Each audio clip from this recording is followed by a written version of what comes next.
Hello, Fringers. The following podcast may not be suitable for all ages. Listener discretion is advised. Look alive, Fringers. It's 2099 and we are live and loud in the underground. From the streets to the scar. Keep your chip hidden, your gun loaded, and never trade your soul for souls. Turn it up and let them know Big Brother is watching. Time to put on a show.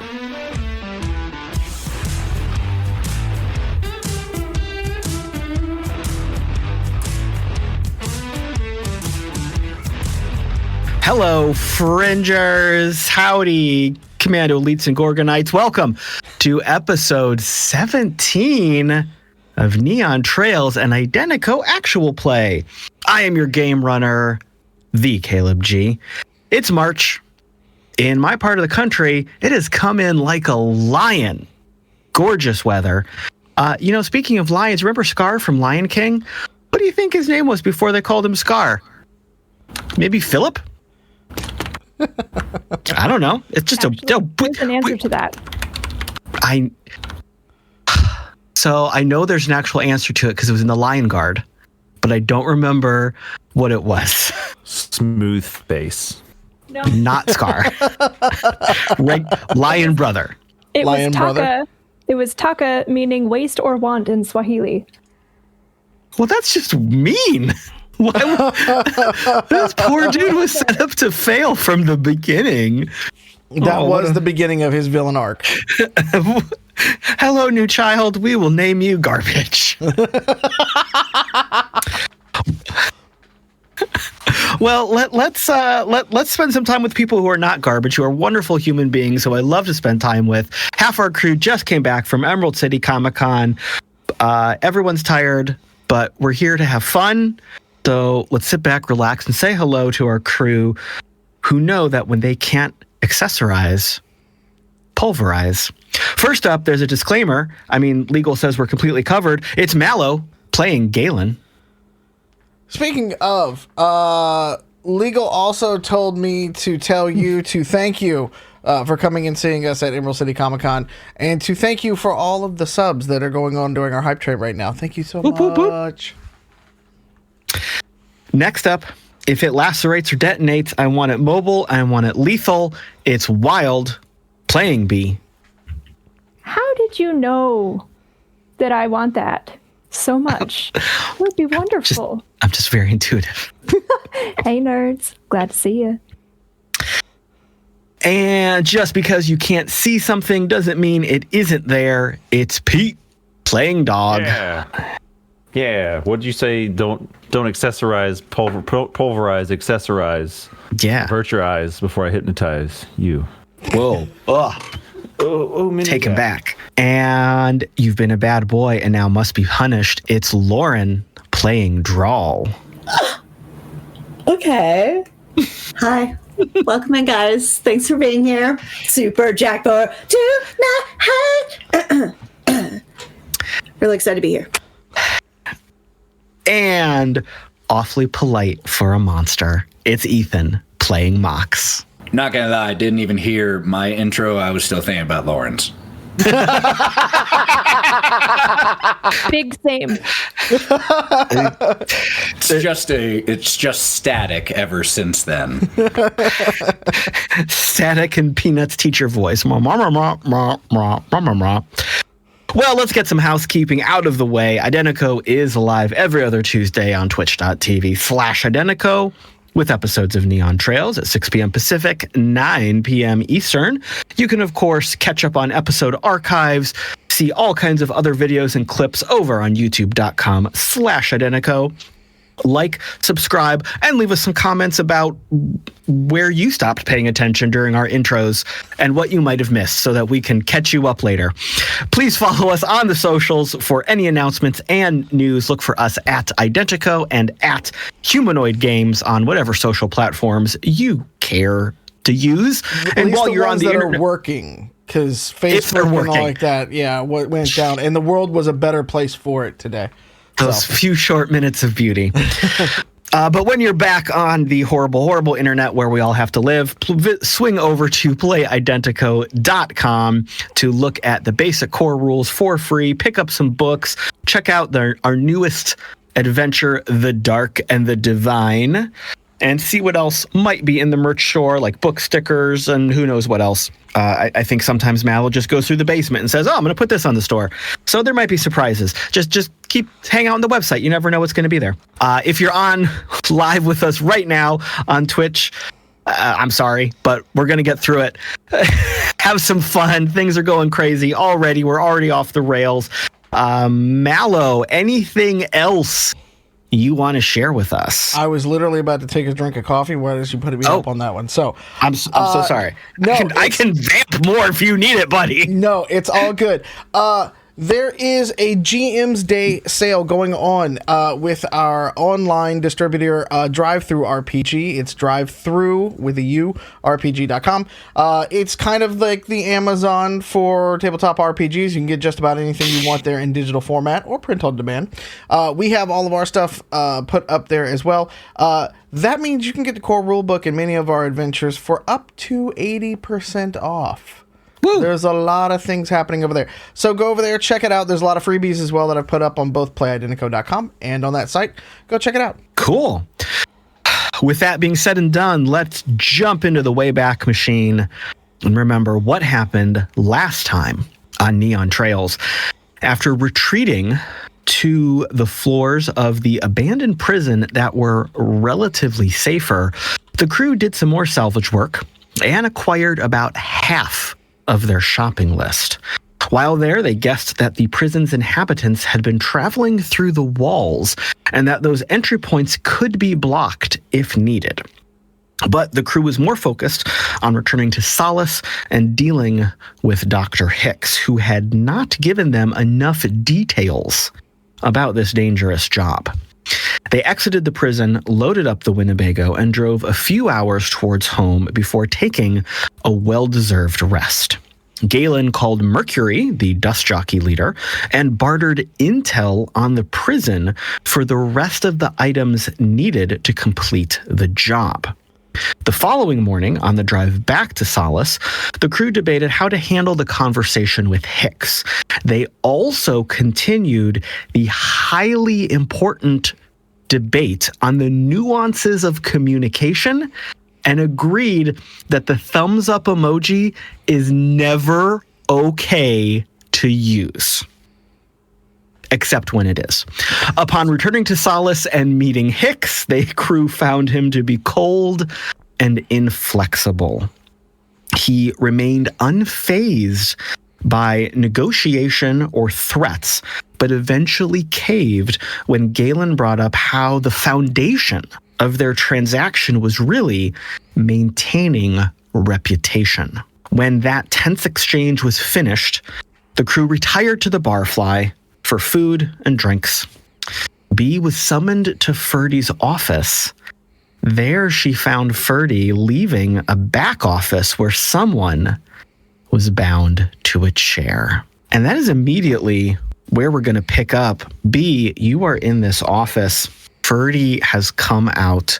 Again, they are wearing like dark, heavy jeans, a black ribbed tank top, heavy work boots.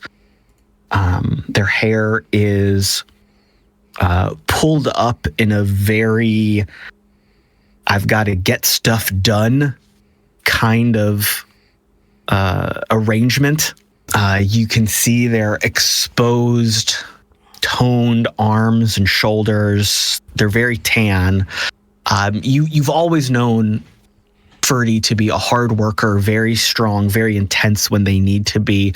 But this is like a rough and tumble, gonna go out for a brawl kind of Ferdie, which I don't think B has ever really seen.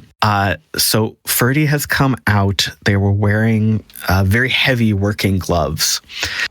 And they said that you need to talk. You offered them some water. Ferdie pulls the gloves off kind of finger by finger, tosses them down on their desk, and there is a relatively loud thud as you realize that these gloves are actually like weighted, armored gloves, kind of with built-in, lots of built-in chunks to make hitting people hurt more. And they take the bottle of water from you and take a drink. Well, I'm glad you're back and I'm glad you're safe. I'm glad too, Ferdie. These are working gloves? Bee's gonna pick up the gloves and hold them by the little hem here and clap them together. These are pretty heavy. I haven't seen these before. What's in the back room? What's the happy hats? So B, as you play with these gloves, very casually, you can't help but notice little bit of blood on them that you're kind of spraying all over the place. Ferdie, just can you just put those down? Just that, please. That you're making more of a mess, please. That's okay. I know how to clean up blood. That's fine. I just was curious as to whose blood this is. Well, it's not mine. Well, that's good. That would mean you'd be hitting yourself with your own gloves, Ferdie. You called me up here. What's up? So Ferdie sits on the edge of their desk in front of you. It very much that stereotypical, like, cool teacher sitting on a desk to talk to the students kind of pose. Kind of one leg balanced up on a toe, the other one kind of crossed behind it. And they kind of stretch a little bit and then they cross their arms.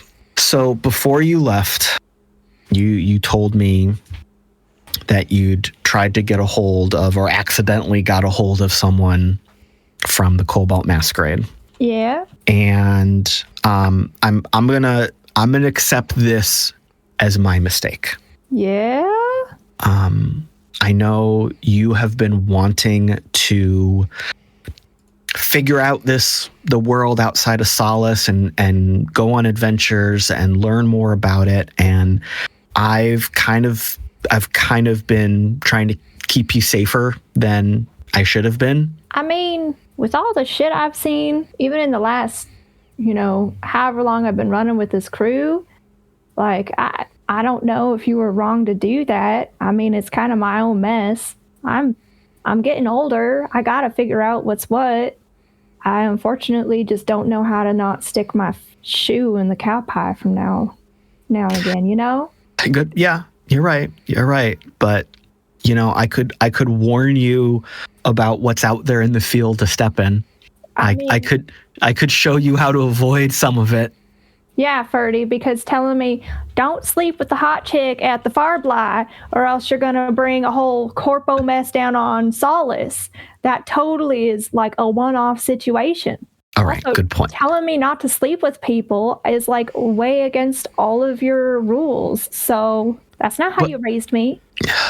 Well, yes, you're right. 2 points for the record. I don't think that original interaction was necessarily wrong. It did lead to this second interaction that was definitely bad. So that's, little column A, little column B. But I guess as of right now, we're okay for a little bit. But I think we're just going to have to play some damage control here. I took care of the worst of it for you while you were gone. How bad is it? Well, end of the day, trying to get a hold of the Masquerade puts you on their radar. They are definitely not as bad. They're a different kind of bad than the corporations, but they are still not people you want paying attention to you or caring about you or knowing about you. And you basically gave them an invitation to come and talk. Well, I feel like that's a little stalkerish, considering just going on to their little website is what sends that invitation. That's weird and kind of rude. And maybe they need to be taught some lessons. Well, they are genuinely terrible people. So yes, to all of that. So you have the first person over in the back over there. I'm assuming you've had meetings with them. Well, some answers. Kind of.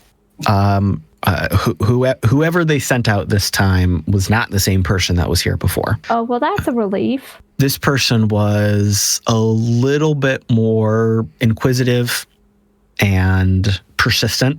We actually kind of turned him away before he got all the way into Solace, but then he gave some of my other crew the slip and ended up back here. So then I had to take matters into my own hands, and that's why and they kind of motion over the shoulder. That's why he's back there. But I think we're going to send him back to the masquerade as a message. I feel like this is one of those, we're sending him back in pieces. No. There's all the pieces are together. Okay. They're just a little worse for wear. Will they still be living, not pieces? I haven't decided yet. Okay. I mean, we could always blindfold them, spin them around 3 times, and send them out to the desert if we really wanted to. Well, I mean, why? Why not? It's not like that would make him forget where Solace is. They know where Solace is. But you haven't met Umbra's parents yet, and I know. Oh, for sure there are far scarier things out there, and then we could, set an invitation out there. The creatures out there, them critters aren't messing around. I see what you're saying. I get it. Definitely a possibility, but I think it would be more effective if I actually do ship him back to the masquerade's headquarters. That way they get a more clear idea of the intention that I have regarding them. Okay. Can we meet him? The masquerade? No. The person you have over in your closet. Oh, no. Why would you want to?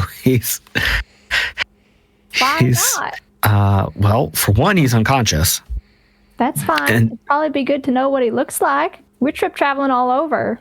What if we run into him again? We won't know. Well, currently there's a lot of abrasions in this facial area, and there's a lot of swelling. Ferdie, I'm not going to judge your handiwork. I mean, if you really want to, I guess not telling you things is kind of what got us into this. So, okay, but that's weird. It's fine. I'm gonna call up the crew, and B gets on the glow. Yes. Wait, guys, you won't know what's happening right now. I need you to come up to Ferdie's office. Don't say a word. Just make sure that you bring some more water. Thanks, Ferdie.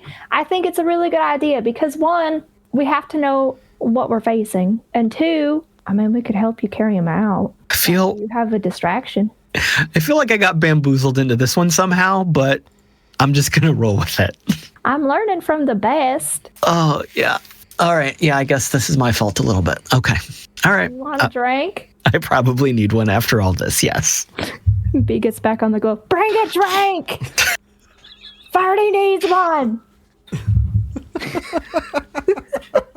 Were we downstairs when this occurred? Just make sure. So everyone was in the bar. Everyone was at a brunch, and then B had been summoned up to the office before all of this happened. That was right at the end of last time. So everyone is downstairs eating and doing whatever. I guess we're supposed to go upstairs with drink and water? Was that right? Yeah, At the water. Sounds like she drank too much.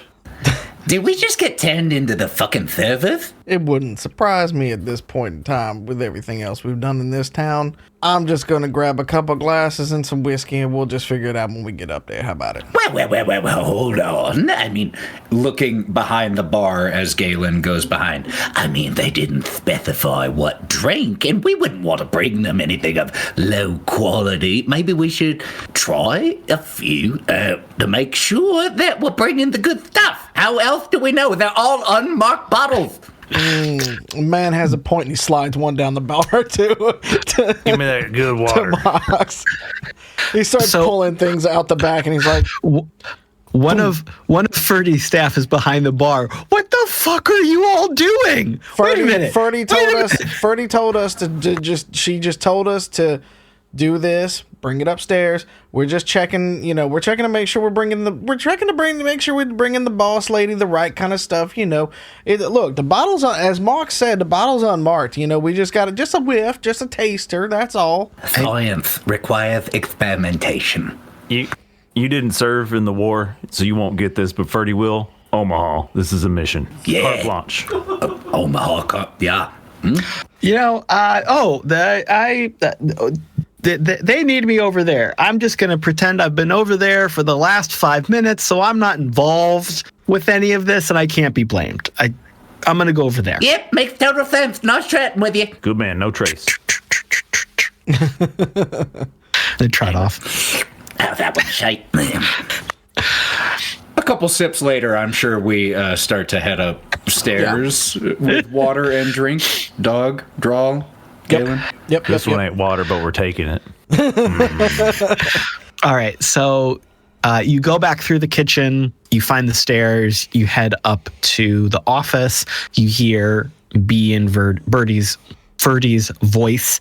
That was tricky. As you get a little closer, you walk into the room, you see B sitting on a chair, and Ferdie, as described earlier, kind of right on the edge of the desk. Well, Ferdie says, the gang's all here, so I guess we can have a chat. Okay. Why do I suddenly feel like we've been summoned to the principal's office? Yeah, what do we do now? As Mock sets the bottles down in front of Ferdie. And have we decided what we'd like to eat this evening? It's barely lunchtime, my dude. I'll come back. You take your time. And Sorry, out of game, is it dark in here? in this office, it is there's some nice windows, so we get that nice bright, almost noontime sunshine. Okay, so it doesn't look weird aside from... No. Okay. No. But then Ferdie gets up and opens the back door to the back storeroom, and that room is very dim. There's enough light to see what is going on in there, and in fact, what you see illuminated immediately, your eyes are drawn to just a straight back wooden chair in the middle of the room. Everything has been pushed away from it. There is a rather muscular male figure strapped down to this chair. Oh. He is not wearing any clothes. Oh. His body is covered in bruises and abrasions.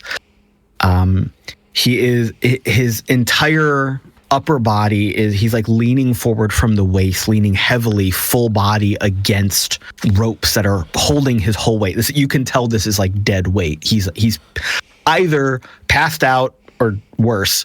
His head is lolled to the side. You can see a broken nose. You can see a broken jaw. You can see black eyes. His arms are like down to the side and tied down, as is the rest of his body and his legs. Draped over another chair, almost professionally, is his suit and tie. Very carefully, very nicely. And you kind of look at it for a second. It's just a really nice suit and tie. But then you also kind of vaguely recall that when Callisto was in the bar, she was wearing a very similar outfit. And Ferdie kind of opens the door and just gestures, well, here we are. B wanted you all up here for this part of the conversation. Damn, he's big. What's his name? It's not even my birthday. Mox looks through the door and sees this and just turns away and grabs one of the bottles that he had brought up and walks away from the door, staying in Ferdie's office, but not going in. Ferdie, this is either some real kinky shit or you got some splaining. Well, the splaining comes really from your side of things because you were the ones who contacted the Cobalt Masquerade, and then he showed up, and then here we are. Now, I'm not going to fault you. I'm not going to fault you because you didn't really know, but I think there's a level of common sense when you see kind of a weird, scary sight on the grid, and then it says, we're going to dispatch an agent. It's just not the best idea. Hey, we told you as soon as it happened. That's true. That's true. Why would the first reaction when you open a website be, hey, we're sending somebody to you? What's this, a GeoCities countdown? That's an old reference for people. That's way before 2099. You're right.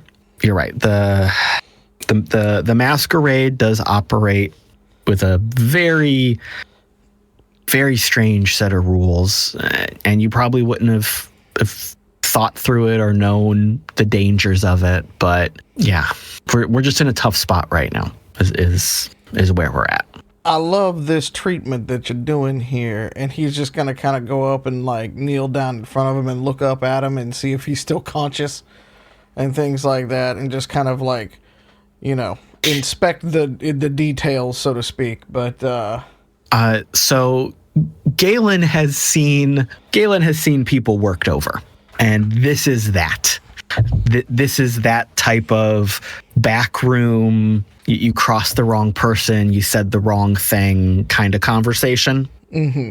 The person is not dead. You can see some very labored, very slow breaths, but you can tell they're unconscious right now. Tell me, Ferdie, what was he going to be doing? To put it plainly, this is one of the agents of the Cobalt Masquerade.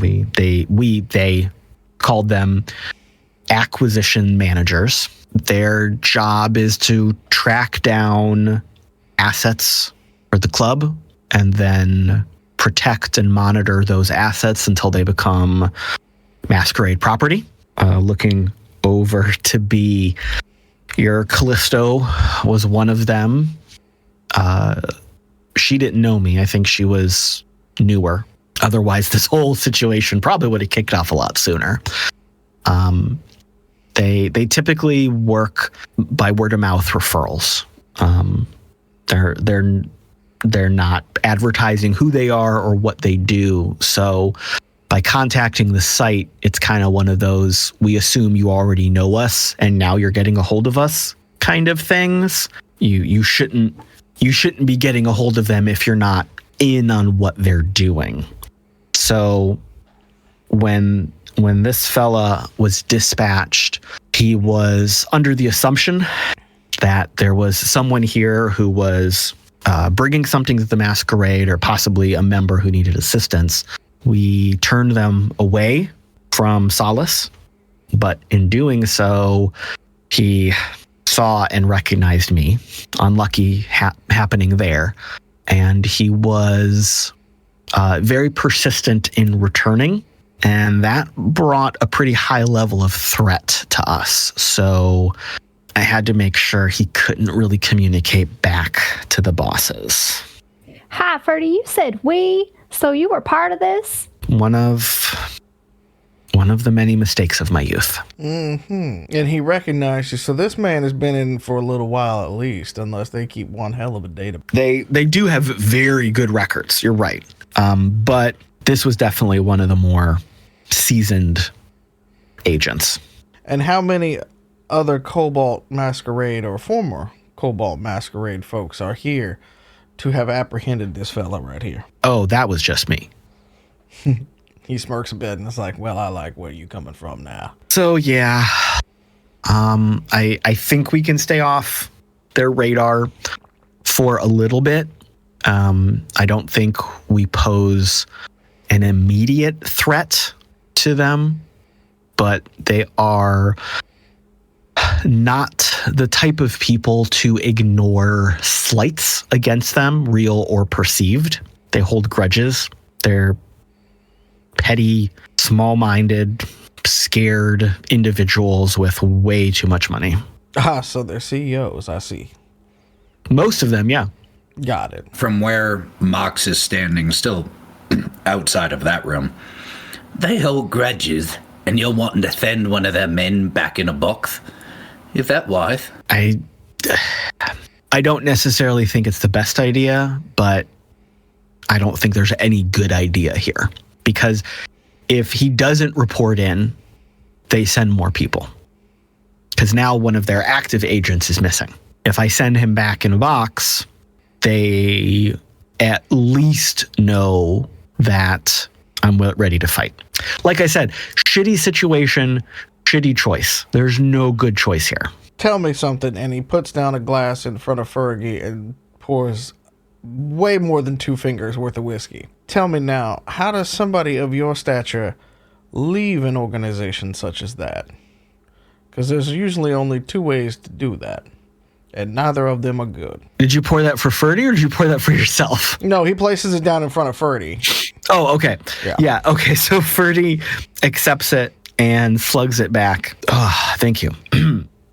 You know, back in the day, their security was not as tight as it is now. And being part of the system, I was able to manipulate the system. And I mean, end of the day, when the mission report comes back that all assets were lost, they just took it as a loss and didn't dig in too much further. Understandable. Okay. That's an interesting way to do it. Like I said, there's only 2 ways to get out, and neither of them are great. Yeah, I made a few ghosts that day that I still carry with me, but... We all have a few of those in our past, so we drink to their memory, unfortunately. Yeah.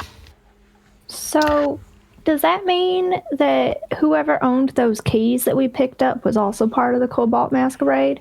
Keys. It had a little dingle-dangle, one of the keychains. Mox, do you remember? That was where we looted. Oh, sorry. Wasn't that where we found the card on the person's belongings? The card came from Callisto. And there was keys. Yes, I do. That is true. I'm trying to find the note. I have it here. That's what's frustrating me. I just wrote it down 10 minutes before the stream. I'm trying to find the note. I'm so sorry. The keychain was on the mad scientist from the silo. The key fob on the scientist's body. Okay. Session 10. Yeah. Take it from the top, my friend. Yes, I do believe about 7 sessions ago we picked up a key fob from remember that scientist that I made friends with who was doing all the studying on like the weird goo? Good man. Yeah, he had the key fob. Knew I'd get Well, that's a whole nother story I need to understand. That sounds okay. I was more puzzled by like the key fob. What key fob are you talking about? the one that looked like a cat head. Oh, okay.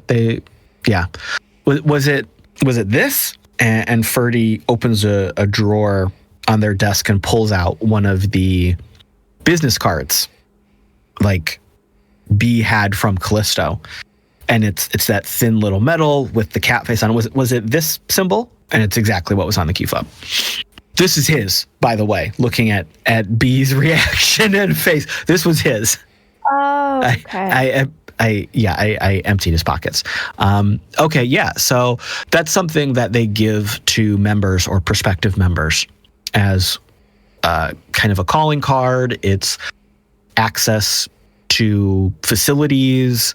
You know how in the plexes your chip is like everything you are and all of your worth and reputation and value, and that's what gets you access to different places and allows you to who you can talk to and where you can be, that kind of thing. No, but I'm sure everybody else does.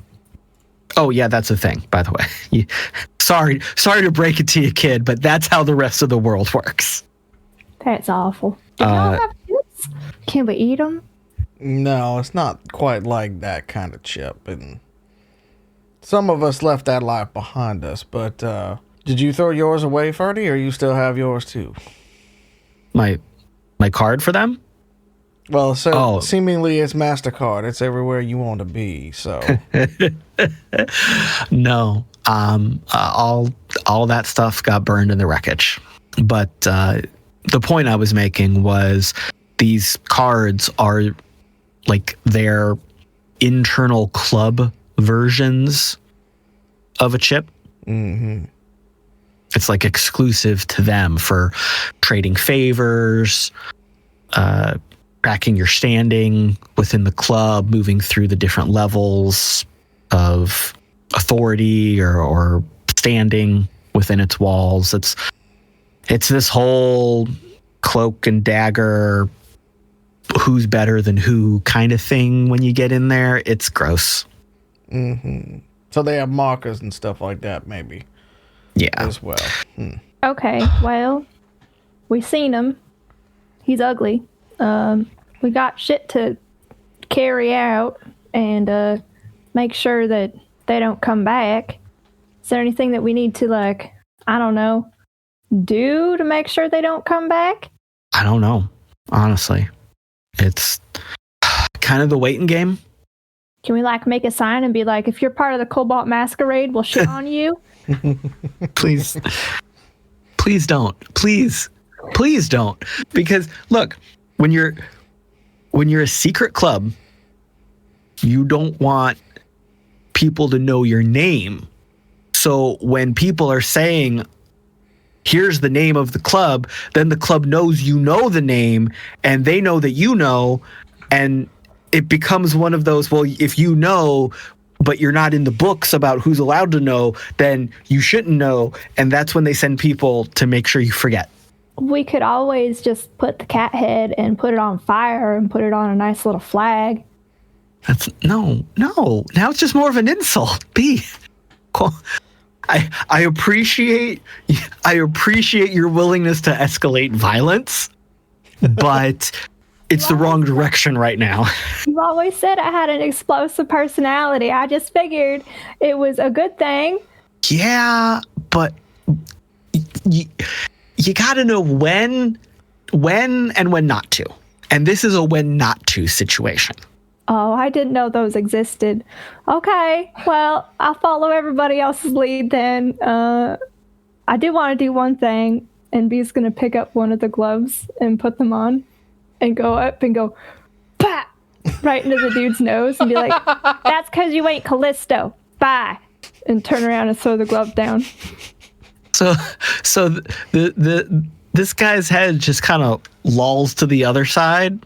And B is 5'6", by the way, so tiny B. Could you not say 1 inch shorter than me is tiny? Could you not? I'm so sorry, I didn't know. But also, We're big humans. Short kings represent. we are large humans over here. I'm sorry.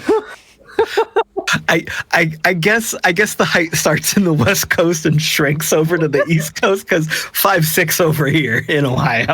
I'm rocking 5'2", guys. You guys are so cute. I want to hug you all. How tall are you? This big. Yeah, they're quite tall. Yeah. Wild, how tall are you? 42 inches. He's also 6 foot. We'll protect you. We will protect you. We'll get things off the top shelf. We'll smother your faces in our bosoms. There is I had no to top climb Pete shelf. this It's weekend. like It's Narnia, okay? It's a lie. It's I'm a on board fiction. this. I'm There fine with is it. no top shelf. I'm having that. Yeah. No. Carry me everywhere. I'm Pete so was sorry I couldn't navigating remember. Emerald City Comic Con by like holding his arm out above everybody else to be like, I'm going this way. Nope, now I'm going this way. It was Part of the fantastic. appeal was Yeah. to see my hand over the top of the booth when I lifted up like this. Mallo's kiddo and I were doing wavy arms, and we were attracting everybody because we were so large. And So anyway, very tiny 5'6" B. I'm sorry. Minuscule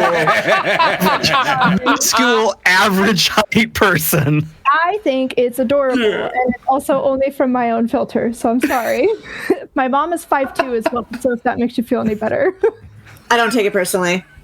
It just makes me go, hug me. So cute. This tangent about heights and body perception brought to you by our unhingedness. Tune in, it gets better. Or worse, depending on how you perceive it. So, B has just punched this poor, unfortunate, unconscious, beaten to a pulp individual. Ferdie just looks at you. That was just unnecessary. That was unkind. But kind of. Never mind.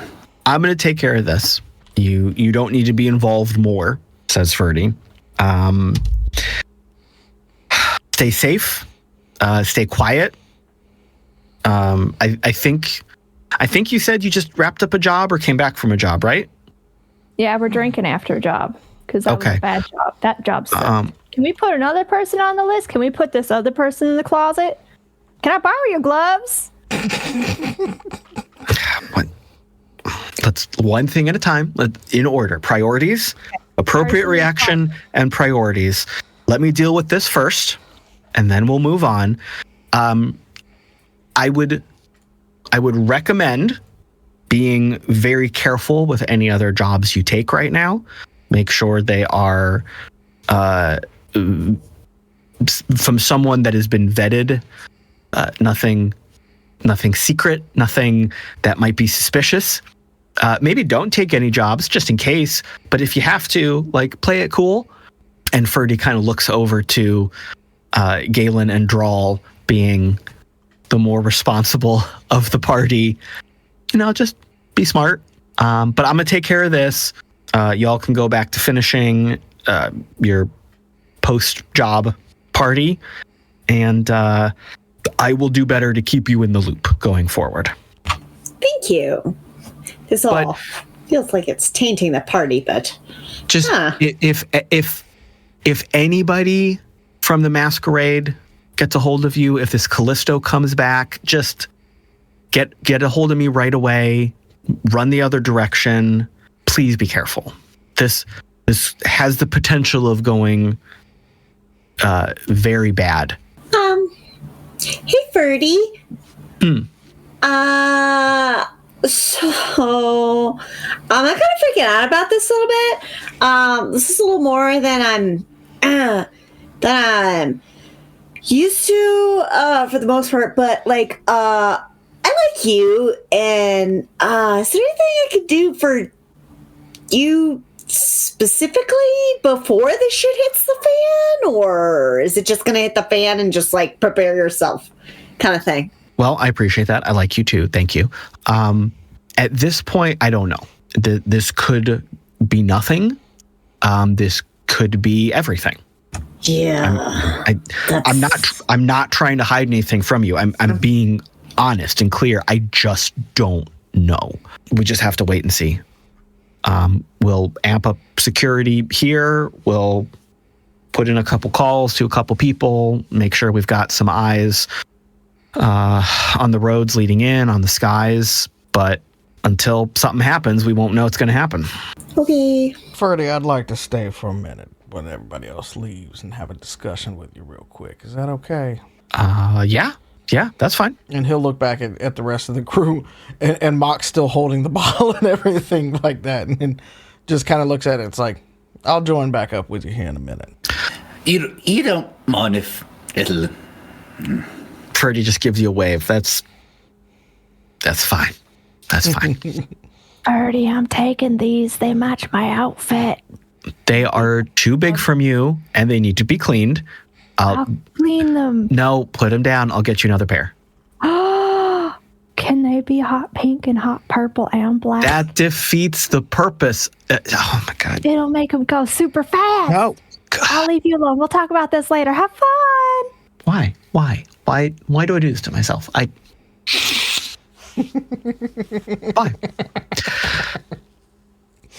Ferdie kind of drops into their office chair and just looks at Galen, kind of shaking their head.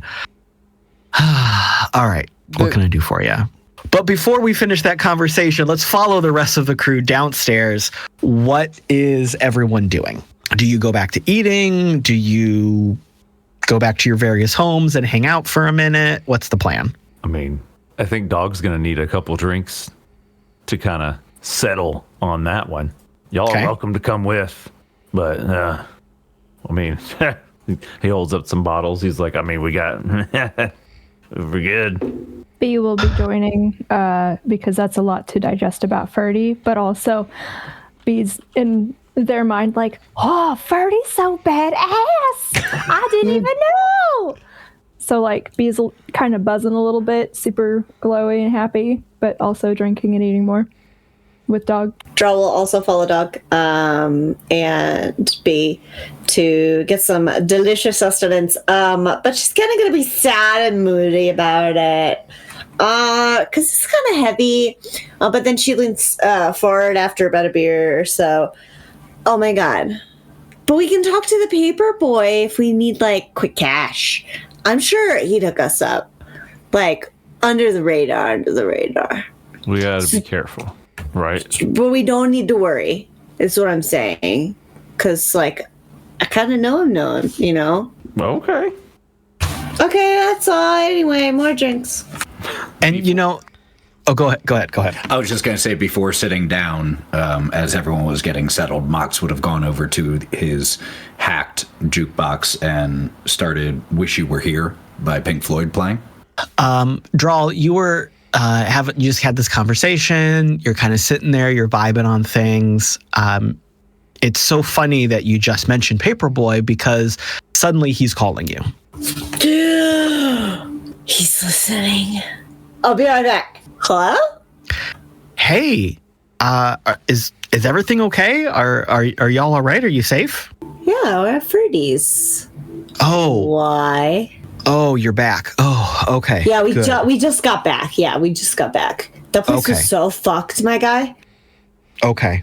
That's cool because I was keeping an eye on that area you told me you were going to.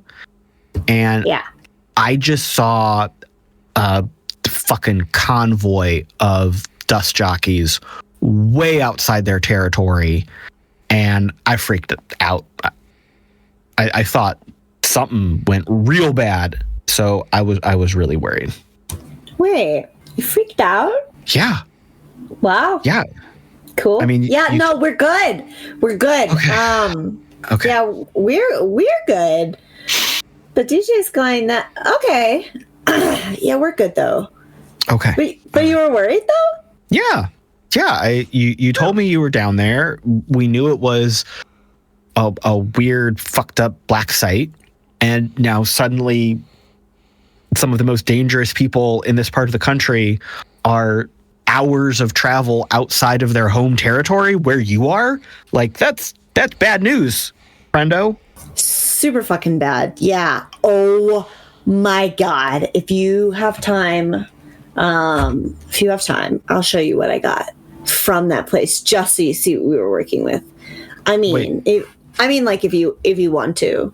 You said you were back here in Solace, right? Yeah. Where are you? I'm at Ferdie's right now. Oh, I'll stay there. I'll be there in 2 minutes. Oh, okay. Okay, cool. Okay, bye. See you in 2 minutes. Okay, bye. Let's cut back up to Ferdie's office. So Ferdie and Galen are sitting across the desk from each other. And Galen is just sort of gently tapping on the desk as we go, giving Ferdie a moment to, like, calm the F down after all that she has done, and then getting barraged by a bunch of other folks in her office, learning some things about her maybe that she didn't want to share. And Galen just kind of looks at her and goes, there is no such thing as a coincidence in the line of work that I've been. The longer I live, the more I agree with you. Cobalt Masquerade just happens to leave their card, the one that is allowing them to get everywhere in the city in a jacket pocket. We happen to just come along at a time where we can find one of these key fobs that come along with it as well. He shows up now on top of it. What are they really sniffing for around here? The Masquerade? I mean, end of the day, they want the most weapons that they can find. That's their end game. They are crazy doomsday preppers with all the money in the world, living the best possible life, creating this little pocket of elite perfection in the middle of the chaos. And the more weapons they have to point outward, the safer they think they're going to be. Do they cause just general chaos as well, or do they do things a little more surgical? Because it would appear they've gotten fucking sloppy lately. Well, I've been keeping an eye on them, and some other people that I trust have been keeping an eye on them. They like to be quiet. They want to be alone. They're not a player like some other small groups are that you might be thinking of. They're not trying to get territory. They've got their little castle built. They've got their little perfect world built. They just keep buying more and more sentries to put on the castle walls, for lack of a better term. They send their agents out to find people who are promising individuals developing weapons and technology that they think will be valuable, and they try to fund them, encourage them to complete their work, and then obtain it.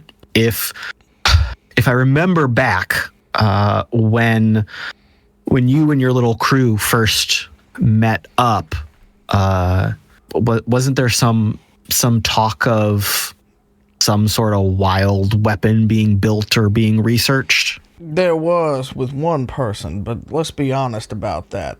That kind of weaponry can be found easily on many, many, many army bases around the country. It's possible that he could have been coming up with something a little bit smaller that would be a little bit easier to break into some places and things like that, but it's not exactly something that people of their stature couldn't necessarily get their hands on, or at least try. Well, yeah, they like to work quiet. So if the Masquerade found this fella working on the down low, trying to build something small, build something quiet, trying to get some funding, trying to get some parts, they would have made contact. They would have tried to massage that relationship, get him the funding, and then either just flat out take it from him or invite him into the fold if they, and they shake their head, deemed him worthy to be among their numbered few. Interesting. Yes, yeah. Do they operate out of, well, I know they have to, but where do they operate out of in Angel City? Oh, no, they're not in Angel City. They've got to be anywhere and everywhere, don't they? I mean, okay, you're right. The acquisition managers work all across the world, and they do have small little bases here and there. The actual headquarters of the Masquerade is not here in the States, or what used to be the States. Fair enough. I wouldn't necessarily want to set up shop in this hellhole either. No. What's going to keep the heat off of us at this point? Because you're going to send him back in damn near a body bag, and they're not going to like that. They're not. I didn't want to worry B, but I do have one more favor left over with them. One marker I could still call in. I think doing so will keep the heat off of us. So that's my card to play, and my burden to bear. Galen will pull out an ace card from his back pocket and throw it down on the table, and it's a blood-stained ace. And he just kind of puts it in between the two of them, and he goes, I've got a few more in my back pocket as well if we need them. I don't want to pull that kind of heat on a Solace, because I know y'all are trying to just be, and he just kind of puts his hands out a little bit, much like I am. We are just trying to exist different from our lives and what we may or may not have done previously. So, but if it stands to reckon that it's them or us, well, it's going to be us. Ferdie looks at you with a little bit more respect, but also curiosity. Do me a favor. If I have to go on a trip, make sure B's okay. Oh, I will. Don't worry. She's young. She might be a little inexperienced, but she's got a good head on her. And he just kind of nods and he goes, if you need some help getting rid of this one, just give me a shout. We can have a few more words with him before he comes back to ensure that he does not want to mess with us anymore. Otherwise, I trust you got this one just perfectly fine. He got the message several times over, but thank you. Well, do know it's his damn fault for continuing. You did warn him, didn't you? Oh, absolutely. Yeah. He thought he could buy his way into a higher rank within the club. They always do think that, don't they? Yeah. All right. Well, I've got a little bit more work to do, but I appreciate talking to you. Galen tips his hat, leaves the ace sitting there, gets up from the chair, and then just kind of walks out without saying another word. So back downstairs, a few minutes has gone by, and the doors swing open.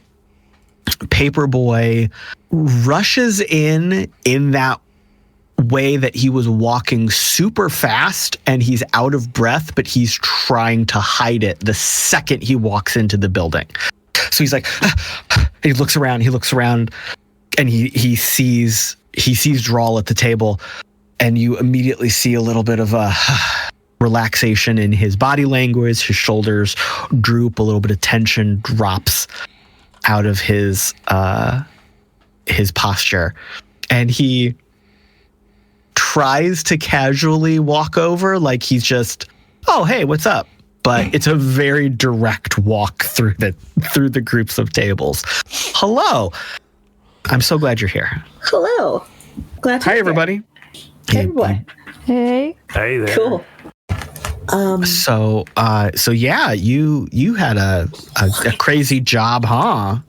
Look at this. And she, both hands slaps the glow down in front of him and starts at like the garage doors to this facility where you see the big oversized plants and all the vines are everywhere. And then it cuts to like piles of like machinery, and inside the building, the hole in the wall, you see just a random, looks like C4 in Mox's hand while he was moving or something. But then you see like there's bodies stapled to the walls. You see this weird viscera. You see like this little swoosh of a plant person.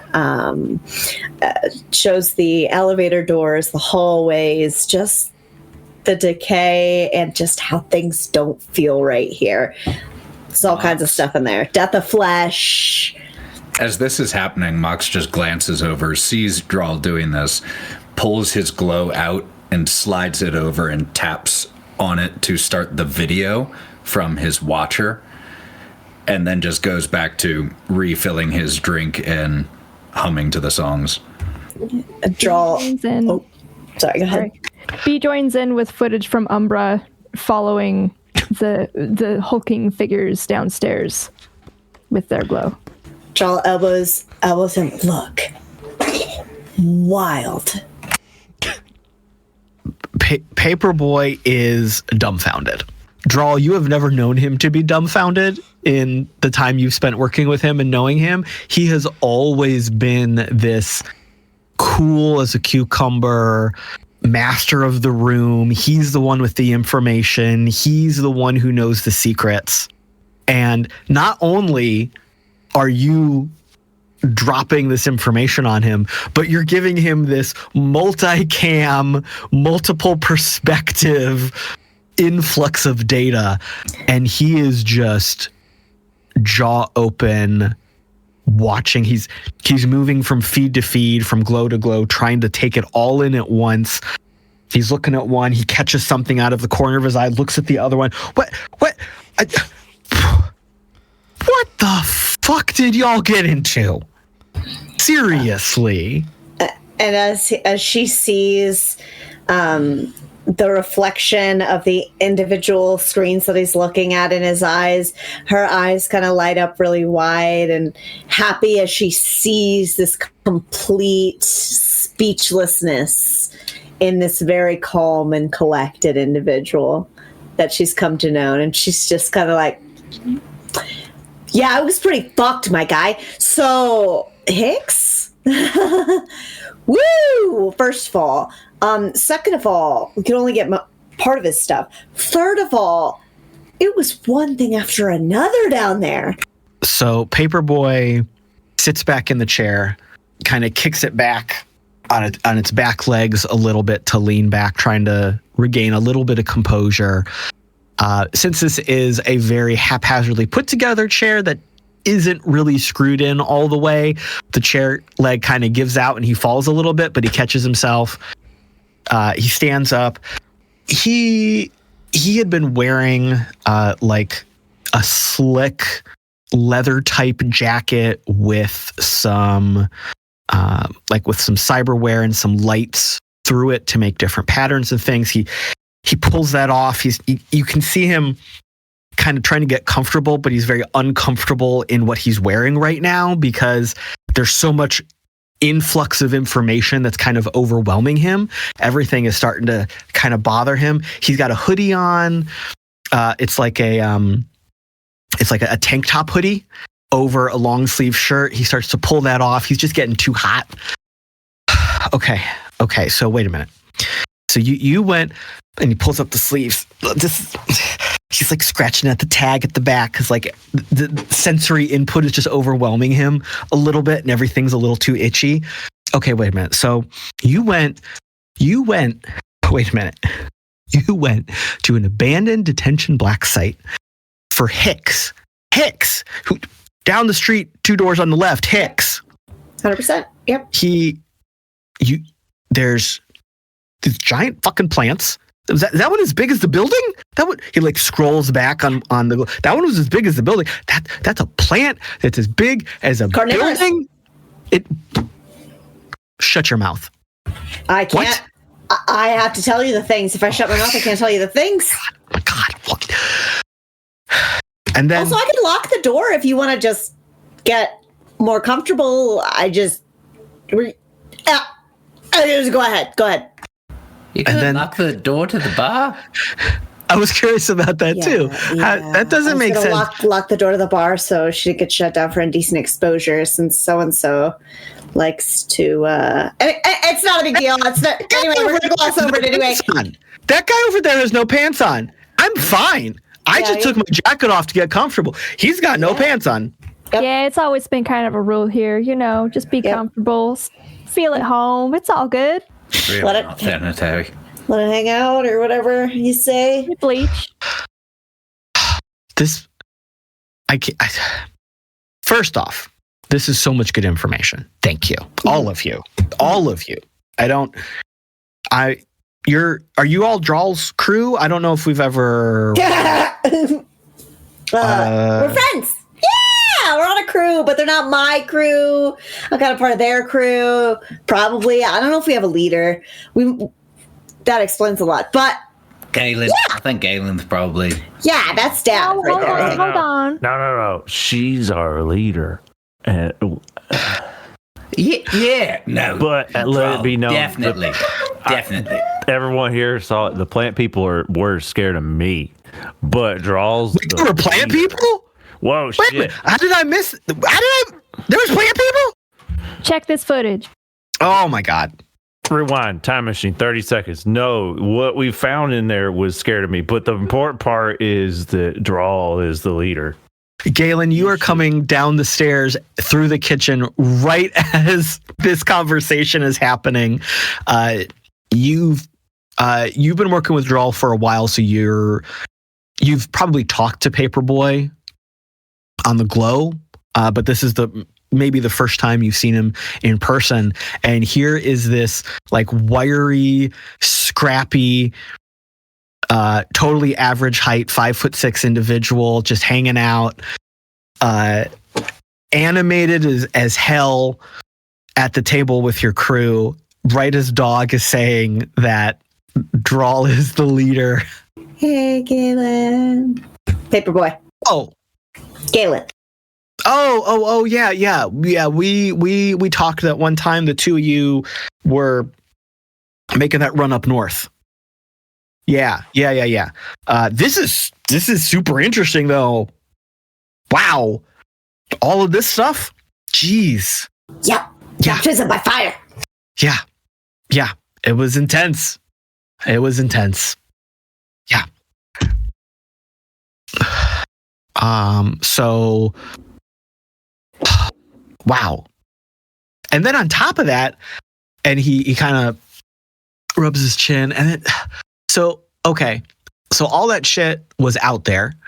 Okay, I can accept that as the weirdness of what's out in the wastes. But what I'm really puzzled about right now is why a whole crew of dust jockeys are headed down there right now. Like, why are they so far out of their territory making a run? Like, it's better that we tell you in person. It's fine. It's something that you probably shouldn't be worried about at all. They're probably just, checking for giant man-eating plants. Just to see plants. I don't feel like that makes sense. No, it doesn't. I'm stalling. We gave them information, so they're probably going to go check it out. That's what I do if I had information, which I did, and we did, and I kind of regret that. So saying that kind of feels silly. But anyway, it's fine. His eyes get super big, and he's like got his hand on his chin. Why are you giving information to the dust jockeys? That's what? Why? How? What? Well, it's kind of a long. And Drall is, as she fixes her hair, rolls up a sleeve. She just looks at everyone, and nobody's opening their mouth. I'm guessing. Mox just leans over to Dog and says, "Why are we explaining everything to this fuckwit?" Galen, your glow rings. I don't know. PB they're checking out the dust. Don't worry. They got to check pH levels to make sure the environment's good. And talk to Mox here. He's the scientist, the sand scientist. It's fine. Me? Yep. She is. What? Just fucked out here, man. We're just fixing. Okay. I'm confused. I thought I had it, and then I got so confused. It's a spider web of lies and you're several drinks behind. When you catch up, it'll start making sense, probably. Yeah. I think I need 3 or 4. Yeah. Bar's up there. And he settles down to have a drink with all of you. Galen, you look at your phone, and it's Mercury. Yes, Mr. Mercury. What do I owe this pleasure? Hey, good afternoon. So, my crew's on site. I see they have found some of the things we talked about. Wow. They have found something. Yeah. That's one word for it. Okay, so I don't know. I don't think you met him when you were at our facility last time. Did you meet Tenson? No, I don't believe I had the pleasure of meeting him this time. Okay. Yeah, he's my guy for going out and doing these weird jobs. He got there with a full crew. He immediately called me 911 full emergency kind of situation. As I can imagine. So he's fine. The crew's good. The team's good. But yeah, that place is fucking miserable, terrible. Jesus. Understand. I don't know how your little group survived. Well, we do have a way of being stealthy when we need to, and scrappy when we have to. I think you're lucky as hell when you need to be. Well, there's always a little luck. I just wanted to keep you in the loop since I feel like that's fair. That's polite. I appreciate that. We were kind of clearing out the place. We got down to where there was just a whole bunch of unfortunate individuals who seemed to have been on the wrong end of some experiments. The good doctor being there. Yes, I understand. Yeah. So they are I don't know.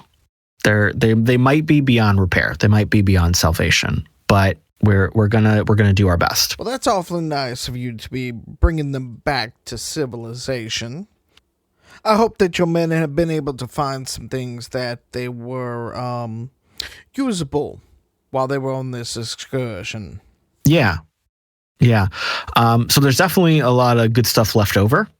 So we're going to clear that out, make sure that doesn't fall into any of the wrong hands down there around that part of the country.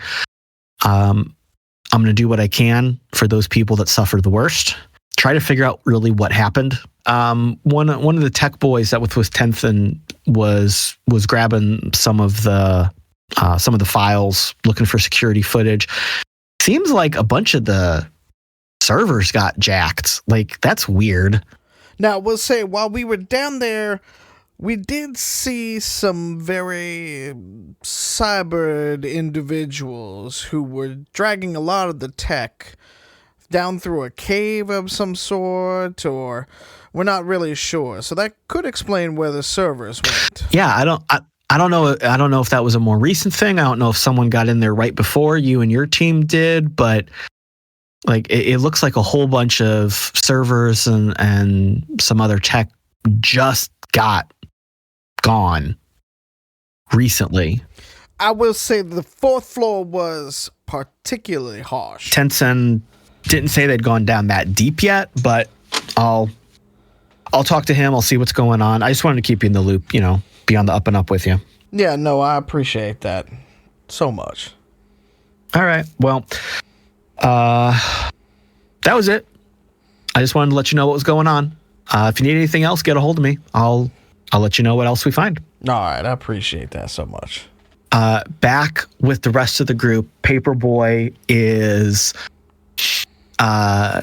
trying to teach Dog how to do like paper football, but he doesn't really know the rules, and he keeps like knocking it right into your face.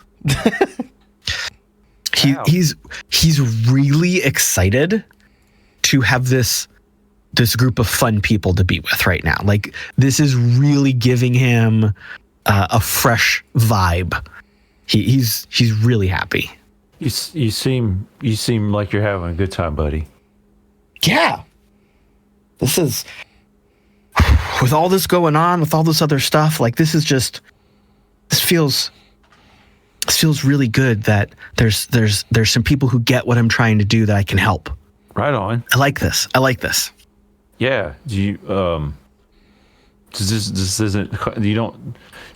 don't get to talk to the people that you give stuff out to frequently?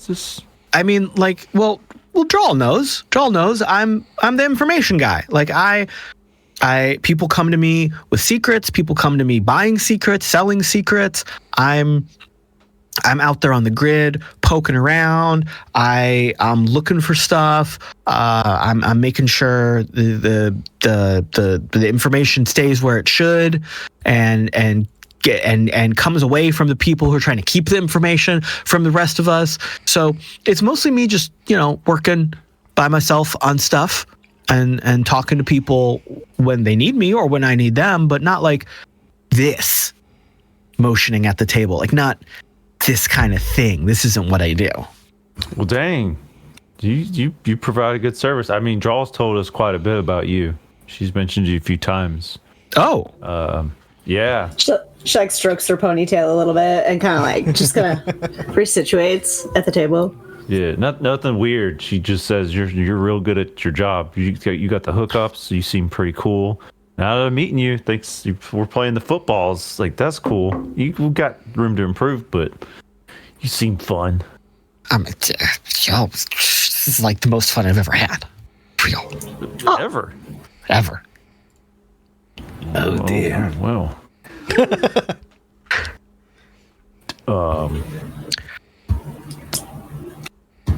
Well, welcome. Yeah. Good job. Yeah. You want another beer? Absolutely. Yeah. Right. So stand up and go get some beer.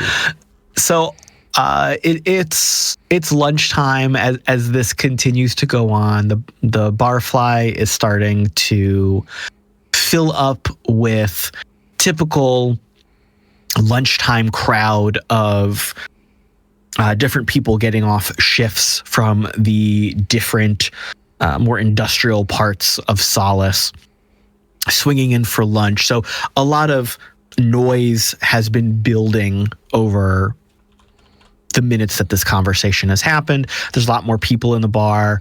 It's getting pretty crowded. It's not like anyone's pushing you out of the way or making it difficult to enjoy what you're doing, but it's getting very busy. We can say that this lunchtime escapade montages off, fade away. Is there anything anybody else wants to accomplish the rest of this day? Dog wants to put his arm around Mox while the music's playing and just, oh, two lost souls, fish bowls. It's another year. And while Mox leans in, he also reaches over and grabs a glass of water. Here you go. Thanks, babe. It's good. Take your medicine. There you go. That's exactly what he does when I've drank too much, guys, just so you're aware. Like, exactly. Like, down to the... Anyway. So sweet. It is. Sometimes it's beautiful. art reflects reality, okay? It was so great. That's really damn cute, though. B's gonna stick their head up into Ferdie's office and just be like, "Thanks, Ferdie. I'm sorry. Also, you're a badass, and I look forward to your stories. I'll leave you alone. I'm sure you're probably a little upset, but we'll talk soon, okay? I love you." And then just goes back down the stairs. What do people do towards the end of the day? Do we just end up at our various domiciles spending the evening? I don't know. What do you do after a day drink? Walk around and touch everything at Home Goods. Oh, that is true. We did do that. Oh my god, yes. We did that. Pete was coming up with like descriptions of like, this blanket is the blanket that you get when you're staying at your grandma's house and you're really sad that you're away from home and you don't like the blanket because it's scratchy, but it's really nice because it's warm and heavy and you're just excited to have a good day the next day. For what it's worth, it sounds like an awesome blanket. It was on sale. I don't know. I think B is probably going to follow people until it feels a little awkward to be around the couples. Might end up back at Galen's because Galen's really chill. All right. So the rest of the day passes, the evening passes. Nothing really ridiculous happens, just typical life in Solace. The next morning, typical morning. Everyone wakes up probably a little bit late, dealing with the after effects of the celebration and the weight of the information that has been shared and discussed. But Solace itself is still moving on like it always does. Nothing out of the ordinary is occurring. I think we can start with Galen. You're up in the Winnebago, and what time do you think you would get up to do stuff for the day? He'll wake up after a day like yesterday and stuff like that. He'll probably wake up about 9-ish or so. He's still an early-ish riser, but... All right, so you wake up around then. You're getting into the groove of the day. You see Bill is packing up to leave for another run. And he's throwing his stuff into the cab of the truck, and he waves at you as you're coming out for the day. All right, now be safe on that run now, Billy. Oh, you know how I do. I'll be fine. You take care. Yep, you do the same, bud. And he's going to grab a beer out of the fridge. like you do. Yep. And you notice that there was a message from Mercury from middle of the night, like maybe 3 a.m. This motherfucker does not sleep, does he? He sent you a video file. Oh, now this is interesting. And he's going to go back in the Winnebago and pop it open, not doing it out in the middle of nowhere, or out where everybody can see it. And the message he sent was, Tenson sent me this from the 4th level that you mentioned. Oh, jeez. Wow. ... Yikes. Period. The video is, well, first off, it's a cave. Mm-hmm. If he hadn't told you this was like a video from the prison facility you were just in, you would have thought this was like some weird spelunking video, because everywhere you were was a prison with cement walls and shit. Yeah. This is a cave, clearly a natural cave. And you can see it's like a first person video, so you're guessing it's like from a watcher or like a helmet cam or something. The video follows down a very narrow, like claustrophobically narrow cave path. And you hear a voice, and so a voice you don't recognize. So you're guessing maybe it's this Tenson individual, maybe it's someone else. Oh, wait a minute, there's a trip line right there. Hold on. And then there's like a little jump on the feed as they kind of step over something. You hear someone talking in the background, a different voice. Oof, that was probably one of the pit traps. That last one was nasty. We almost fell. And they move forward a little bit more, and they look to the left, and they run their hand along the wall. You can see like an armored, gloved hand. Right here. See that right there? That's whatever language they're writing in, says this individual. And you can see them pointing to very similar, the chaotic scribbles and ramblings that you had seen on the prison walls and in the prison cells, but now it's been etched into the stone. Okay. They keep going. They take a couple very sharp turns. The cave wall, the cave path they're on opens up very wide, very suddenly. And there is a large cavern that they're in. It is lit up by like those big industrial glow sticks that have been like cracked, that explorers would use, and tossed all around the room. And this individual who's recording this video says, okay, so over there, and they point off to the left, or the right. They point off to the right. Over there is where we found the altar. And they point over to the left. Over there is where we found the pile of stuff. But that, and the hand points ahead. I'm not going down there. And you see that they are pointing to like a big hole in the wall that's clearly another path out of this cave. Mm-hmm. And you hear that voice in there. Yeah, I'm not going down there because that, and the video feed does like a 180. Makes you dizzy for a second. And this figure is now looking up behind where he was standing, where they came through. So it's like if he came out of a tunnel, he's now turned and he's looking at the wall above the little tunnel he just exited. Mm-hmm.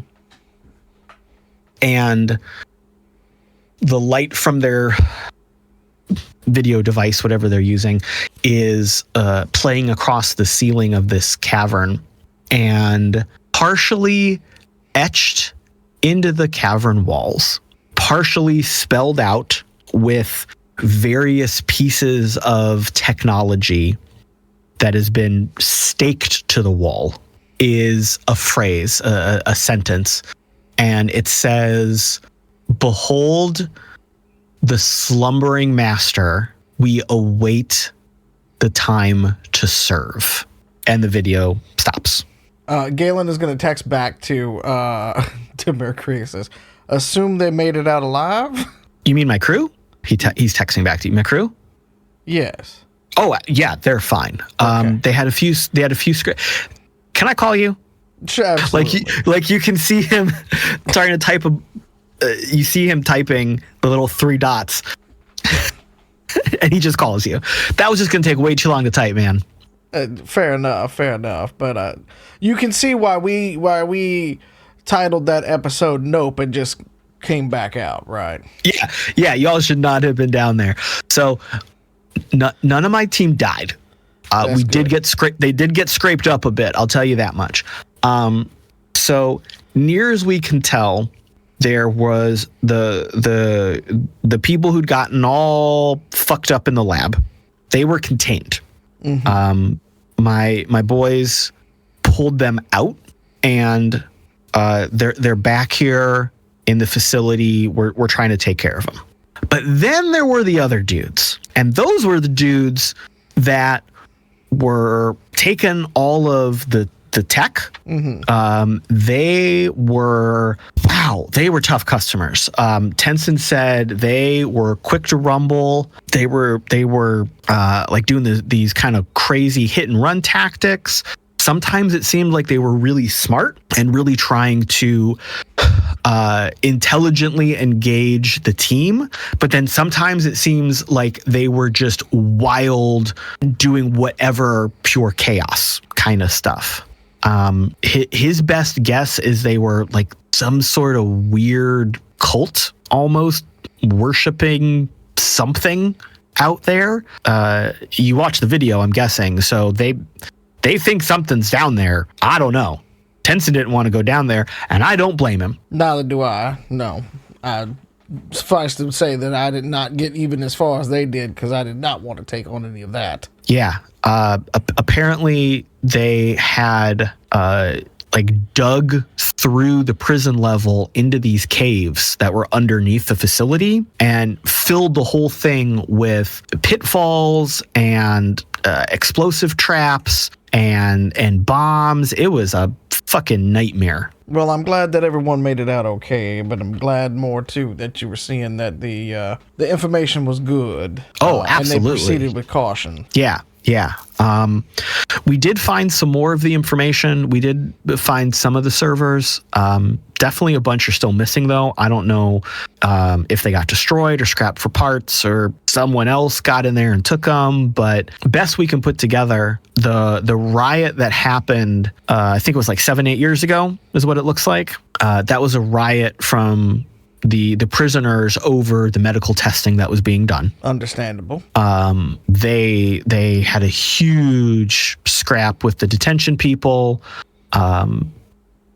ended up ousting them, and then I don't have an exact play-by-play, but they then became this weird cult of survivors living in the caves. Seems like a big jump, so I don't know exactly how it happened. I don't know if it was some residuals of the experiments that went wrong. I don't know if they found something down there. I don't know if they just all collectively went wacky in the head. But Tenson said they were all cybered out to hell. They all had just a mismatch of parts slapped on top of other parts.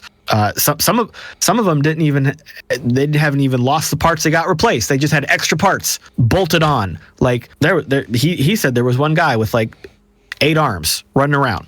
It was crazy. He still had his original arms. He just had a bunch of extra arms screwed into his shoulders. It was weird. It was very Dr. Octopus kind of thing, I imagine. Who? It's an old reference. You might not get it, but it was a man with a bunch of extra arms, cybernetically enhanced, and yeah, I'll fill you in on. It's a long story. I'll fill you in on the whole thing later. Okay. But yeah, it was weird. It was weird. But we got the other survivors out of there. I'm doing what I can for them. We stripped the place bare out of anything else that could have been salvageable. So no one in that part of the country can take anything else and use it for any kind of dangerous purposes. And hopefully everything's okay. Indeed. I appreciate y'all taking a look at that. And I appreciate y'all getting hopefully a decent kind of payday out of it. It was, yeah. There was a lot left over in there, buddy. Wow. Yeah, it wasn't fitting. Let's put it this way: not all of it was going to fit into Winnebago. So, yeah, that's for sure. Hey, if you want an upgrade, man, that thing's seen it. I saw it when it was in my garage. If you need something new, just let me know. I most certainly will. We might be crossing paths again here soon. You know, always good to check in with our friends and things like that. So. Yeah, I'm just a phone call away. If you need something, let me know. Absolutely. But yeah, I just wanted to give you the skinny once we figured it out. I appreciate that so much. Thank you. Yeah. Anything else you need? Any other jobs you're heading out on? You need a hand on, or not at the moment? But like I said, I'll let you know as we've been taking care of some post-job cleanup and things like that over here. As you can imagine, having seen some of that, a few of the crew and things like that, I've needed a bit to decompress, as they would say. Sure. No, I understand it. Okay. Yeah. Well, we can talk about that later. Don't worry about it. Okay. Yeah. Have a good one. See ya. You do the same, sir. Talk to you soon. Bye. I love that Mercury, that Galen is very, but Mercury's just like, bye. Like he's putting out two fingers, like, deuces. Deuces. All right, so that conversation has happened. What's going on over at Dog's place with him and Mox? How's that morning looking? So, if I may, Mox definitely got up before you. So by the time you're up, it already smells of smoke, and Mox has coffee going, but is sitting on the couch, his cyber leg bouncing in nervous energy. Hi, good morning. Good morning. You're up early, as usual. How's it going? Coffee's ready, if you want them. Yeah. Thank you. Can I talk to you about something? You could talk to me about anything. So, let me preface this by saying it has been a long time since there was somewhere that mattered and felt even a little bit like home. With that said, I'm not sure I agree that Ferdie is handling things with the Cobalt Masquerade in the best possible way. And I'm worried that'll come back and hurt Solace and us. Well, yeah, I think you're about right on that. I don't see any way that won't be the case. And I was thinking that, but I don't know. What's done is done. Look, she said that they hold grudges, even for the littlest slights. And we're going to send their messenger back in a body bag to people who spend huge amounts of disposable income on weapons and tech. Yeah. Yeah. What? So, yeah. Well, if we didn't send them back in a body bag and we just sent them back, wouldn't they're still going to have a grudge? We can't unbreak his arm. Yeah. We're kind of in it a little bit, but I guess from here it's kind of how much further in it do we get, I guess, is that normally, are we on the same page here? Absolutely. And normally I'm an in for a penny, in for a pound kind of fellow, but for some reason if they come, you could get hurt. Well, I mean, I could get fucking hurt. Yeah, and that's bad too. You could get hurt. I'm worried about that. I'm worried about you. I'm a tiny 5'6". God damn it.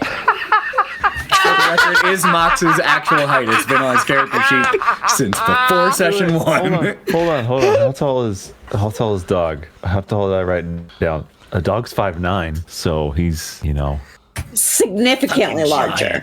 Yeah. Significantly. It's a giant. Well, okay. Yeah, you could get hurt, and I am worried about that. Well, yeah, I don't know. I don't mean, know. maybe I'm worrying about nothing, but it doesn't feel like nothing. No, it doesn't. Does it? I didn't really know how to react whenever I saw that because, in a way, I guess I've moved around so much. It's kind of what's done is done, right? Like I said, and that's how I cope with it. But I don't know what to do. I mean, I've been the same. I've always stayed distant, stayed mobile, stay alive. That's what I said. And now I've been here for just this little fucking while. I've grown attached. Yeah. Well, you know what? Maybe we can come up with a contingency plan. You and me. All right. You know the thing I've been tinkering with out in the shop? Scoots closer. Yeah?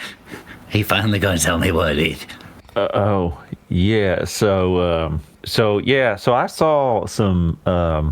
This was back when I first moved here. I saw some green light streak across the sky, and you gotta keep this to yourself, please. Now I've mentioned it that I'm curious about it, but I hadn't really given no details. But like I'm trying to rebuild what I think was that green light.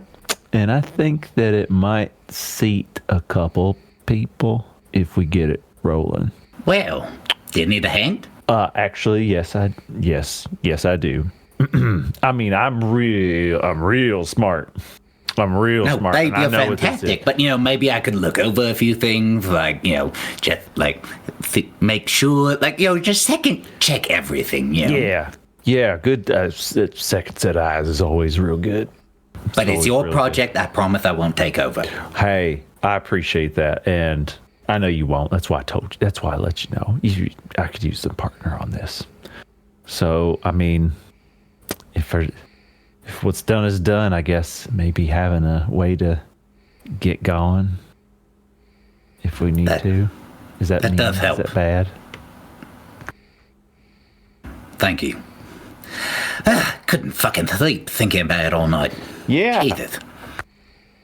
Yeah. Well, And this is only slightly unrelated. Be punched an unconscious, broken man. Well, I mean, he won't know. I'm not. I mean, that's fair. I don't know. What happens to me when I fall asleep around her? Just be nice.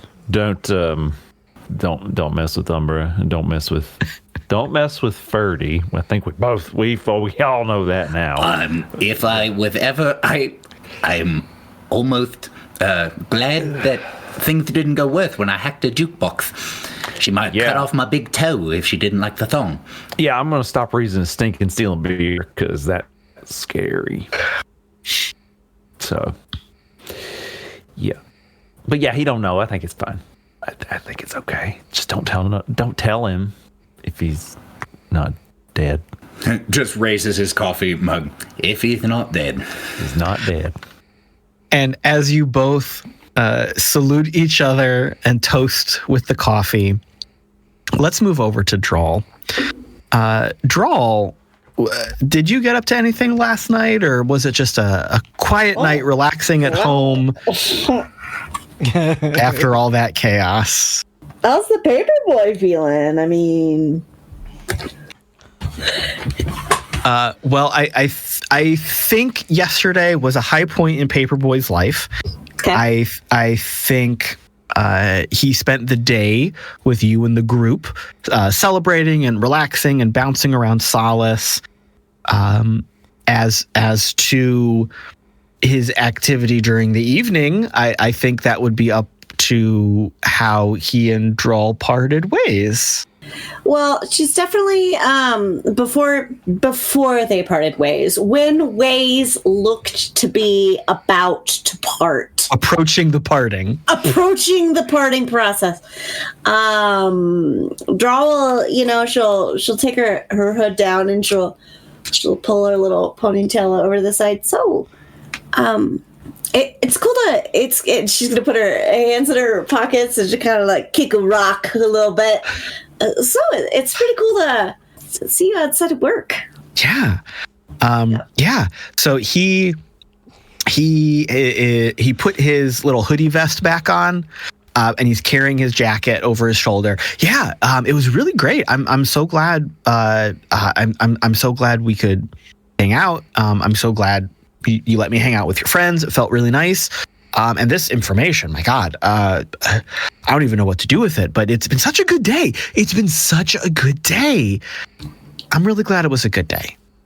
I'm glad you came. I think it's just so cool to see you outside of work, and I think my friends really dug you, man. So like, really? She kind of like wipes some hair around her ear, and she kind of like fake itches her neck a little bit. So like anytime you're feeling like, hey, I just had a bit of a rough day, and you want to unwind a little bit. Maybe like you're welcome to, you're welcome to message me, and we can like hang out or something if you want. It felt so. I don't want to intrude. I mean, anytime I might think about that. You're busy. You're doing stuff. You've got your own jobs. I would think I could, but that would just be bothersome, and then she'll be annoyed, and she's so tired. You're doing so much stuff. I don't want to intrude. I mean, and like, not to be weird or anything, but like, anytime you message me, I like read it right away. So, I mean, it's never a bother. So, if you're ever just feeling like, hey, I want to hang out with the gang and Drall, just message me or whatever. Okay. I'll try. I will. Cool. Okay. Cool. Oh.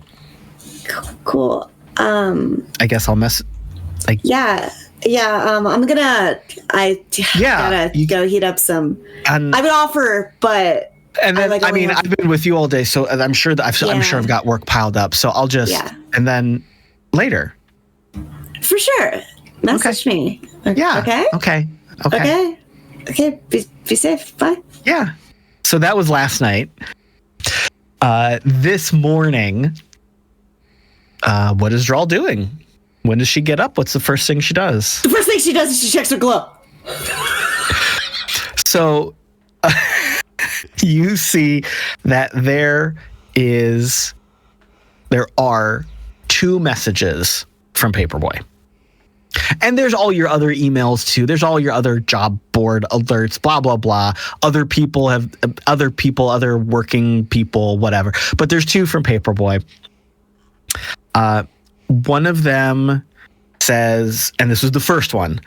The first one says, "Good morning," but it's spelled very wrong. Like he was just like smashing it, and it's like Gerf. Like he spelled it wrong, but sent it anyway. And then the second one, maybe a minute later, is a video attachment. And it says, and he wrote underneath it, I was checking my feed and this is weird. What is it? So he checks, you look at the video, and this is clearly a video from like a spy satellite. And it's been zoomed in. It's like not quite a grainy black and white, but it's not like a great full 4K video. So you're guessing that this is like something he's pirated or hacked to try to get this information. And it is an aerial view of the prison facility that you left. And you see that there are probably a dozen big semi-sized trucks parked around it in a circle. And you recognize Dust Jockey logo and gear. You see a crew of people lugging out stuff, ROV parts, the turrets, boxes and piles of the gear from the garage, the workshop, the armory. And this is all, like, again, not zoomed in. I can see their faces, clear videos. You're seeing it. It's kind of that almost choppy, not quite a smooth video, but you're very easily understanding what you're seeing based on your experiences, your intuition. You see another group. You see a group escorting a third group. You see the group of what are clearly the dust jockeys, because you can tell just how they're moving. You can see a little bit of their armaments and their kind of flair and their movement style. You can see that they are escorting a group of what you thought were zombies, kind of ushering them onto one of the semi-trucks. And then you see the last group of the dust jockeys. And for lack of a better term, they're excavating all of the mutated plants from the outside of the buildings. Holy shit. Send. Hopefully it's for the best. Send. Also send Gerdmern. Send. Smiley face. Playing it cool. Also, what the fuck, Caleb? And as you see the little ellipse pop up to indicate that Paperboy is writing back to you, we will call this episode a close and see what happens next time. How dare. Juicy. So that was episode 17. Thank you all for playing along and listening. We had some real highs and lows here. We had some tense moments. We had some great interpersonal drama, some great relationship building, and I think a very important discussion about our thoughts and feelings about our bodies and our heights. Which is important to do in this day and age when we're all on the internet and we all look like we're the same size, but we're not. So glad I could assist in facilitating that today. This will be good for healing and coming together as collecting our differences and finding a path through as we move forward to a better tomorrow. Thank you, audience out there. Thank you, future audience on the YouTubes. Please let us know how tall you thought we all were before you watched that, and share your thoughts about height and size and what may or may not be on the top shelf. It is time for There so is long. no top shelf. I wouldn't know Stop anyway. furthering the lie. Top shelves are a lie propagated by tall people to make us normies feel like we're missing out on something. Reverse Please- card. That is the bottom shelf, my good sir. Thank you. Oh, and I got good your night. bottom shelf over here. Conspiracy from the step stool industry. Big Step Stool has been funding this. Please weigh in the comments before Big Step Stool shuts us down and gets this video removed. Let us know what's going on. But let us say goodbye to this wonderful group of people before these shenanigans overtake us and take us further off the rails, starting with Mallo. Thanks for hanging with us tonight, for all the bits, subs, and everything else that you guys have done for us. It really keeps this show going. We appreciate it so much. If you want to keep up with everything else that I am doing as part of Identico, you can follow me at the Mallo Man. That's Mallo. There's no W in there, man. Literally everywhere. I'm on like everything. I've been doing a lot more on Blue Sky lately because Twitter is a dumpster fire, or X, or whatever the hell they want to call it this week. So come check us out there. And then don't forget to follow us on the other socials at Identico and everything good like that. So appreciate y'all. Wild. Hey guys, I just want you to know you're cute whatever height you are, and if anybody knows how to find pants that have long inseams and small waists, just shoot me some messages, please, because I'm running out of jeans. It's been since college, and they're fucking expensive. Anyways, you can follow me at Wildling011 on just about every platform. I don't know. I kind of follow Mallo Man around. I tag Identico a lot. I find neat things. I rail about the things happening in the world. If you want to, be a part of that, you're welcome to. Other than that, drink water, take care of yourselves, and know that if you need a step stool, you are still a valid person. Thank you, and good night. And Pete. My name's Pete. You can find me on Blue Sky at Gator Pete. Yeah, that's right. And I'm 9'7". So the ceiling is right here. I can't go much higher. So that's it. Have a good night. Oh, Lauren. Here, let me just remove the phone books I'm sitting on. Hi. So good to see you. I'm Lauren. I'm 5'2", and full of a lot of whoop ass, or at least in my heart I am, but it's mostly hugs. You can find me on the internet, where the internet does internet related things. The world is sad and it makes my heart sad, but you don't. So take care of you for me. Water, vitamins, medicine if you gotta. Wipe your ass, take a shower, brush your teeth, something, do good things. On the internet, I'm Thousand Faces Cosplay. Almost forgot who I was for a second. There we go. We got it in. D&D, other TTRPGs. I game a lot. I pet cats. I cry over building costumes, and I shake my butt on the internet.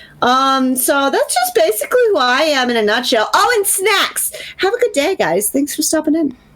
For our younger audience, phone books are these things that used to come just magically appearing. No. I was about to say she went and bought phone books just for that gag. No. That's a gag that doesn't even apply in this day. Throw that bit out. Ethan, wrap us up before this goes any further south. First of all, write your representatives about Big Step Stool. It is nefarious, and we need to speak out. Crucial. You can watch the third part of a one-shot. It was supposed to be a one-shot, it's 3-shot. Oops, All Kobolds on Sunday on our Twitch, Thousand Faces TTRPG. And you can catch the past episodes on YouTube, Thousand Faces. And we also, on most Saturdays, not this coming Saturday, stream Wild Beyond the Witchlight over on Misty Mountain Streaming. So that's where you can find us doing all things TTRPG. And I believe archives of a lot of your games are also on your YouTube channel. Correct. What an angel. He's not sponsored, but he's trying to be. By YouTube? No, by us. By phone books. I'm trying YouTube, to get and phone book money right now. I'm trying to bring that in. I am on the socials at the Caleb G. If you represent Big Phone Book or Big Step Stool, I'll sell out. Get a hold of me. You can find me right here for all things Identico, here and there in the episodes of Farm to Fable and all over the place in the archives of the RPG Academy. That is it for tonight. We've been all over the place, but we've had a hell of a good time. I'm so glad we could get together and play. See you in 2 weeks, same cyber time, same cyber station. We love you. Take care of yourself. Please stay healthy. Take some meds, drink some water, eat some food, touch some grass, take a nap, buy something nice for yourself. You deserve it. Take a little treat. It's tough. We love you, and we'll see you next time. Mwah. Mwah!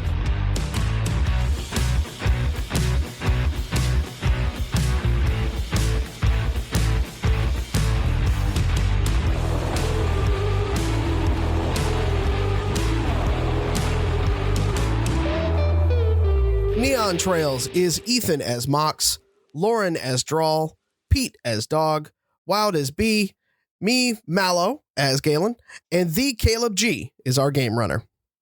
You can learn more about the game we play on this podcast by going to www.playidentico.com. You can join us live for these sessions every Tuesday at 6 p.m. Pacific over on twitch.tv/Identico.